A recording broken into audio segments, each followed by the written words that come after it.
Welcome to Daily Dose Radio, a 5-minute devotional podcast studying the Psalms verse by verse.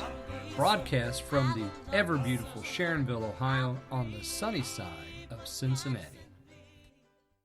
Hey there, friends. Welcome back to Daily Dose Radio here in the Bible Bistro. And today we're looking at verse 5. This is our place of origin. This is where we're starting our trip to Jerusalem. Now, we know already the spiritual condition of the man. His distress is due to a false and lying tongue and lips. You can look back up in verse 2 and 3 and see those. We know that he is fearful of the punishment, the sharp arrows of the mighty and the coals of juniper. He knows that that's going to happen to him. And then you'll notice as we begin verse 5, we have a very familiar word here, the word woe. He is brokenhearted over his condition. This is a good thing. This is not bad. This is a good thing. This is where we have to begin too. The beginning of any journey back to God is with repentance. And you can only be repentant if you know your condition. And so we're going to talk about that today and also tomorrow. His condition is known. He's already described what's going on in his heart: lying, deceit, and falsehood. He knows the judgment of God stands against that. You see, this is the same process that we go through when we come to Christ, because we suddenly realize our condition: lying, deceit, falsehood. We realize that there is a punishment due those things from God, and it breaks us until we look at the cross and realize that there's a remedy. God has made a way for every man. So we look at this passage and we see that this is the very start of revival. This is how revival begins. It kicks off right here. In my distress I cried unto the Lord, and he heard me.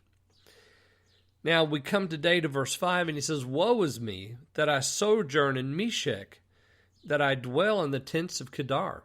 You see, it didn't bother him before. Before it was okay. I mean, he was there, and it was fine. But suddenly, he realizes his distress, and he says, Woe is me, because here I am in Mesech. Now, the word Mesech is a place that is far away. It's like saying I'm going to Australia or Alaska. It's that place you go to get away. I'm going to build a hut in the outback.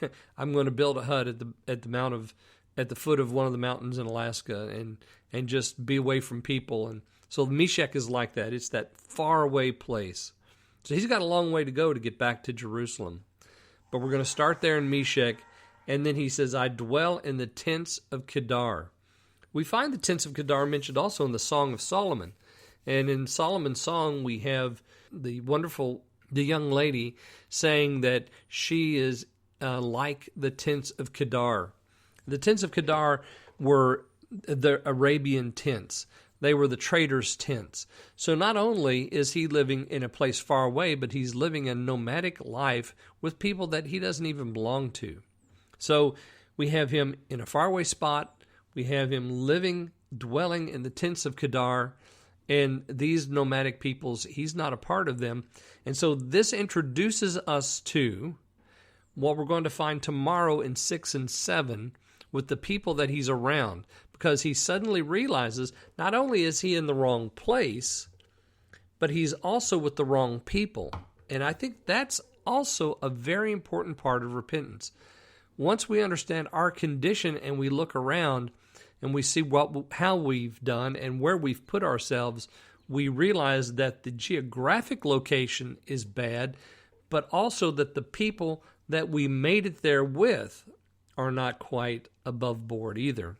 We're going to see his spiritual condition. We've already seen the place here in Mesech, in the tents of Kedar, with people that are not quite as savory as perhaps we would like. All right, so join me tomorrow. We'll look at verses 6 and 7 then on Daily Dose Radio. Thanks for listening to Daily Dose Radio. I'm David Smith. The music today has been performed by the Bluegrass Experiment. Thanks again for listening. I'll see you next time on Daily Dose Radio.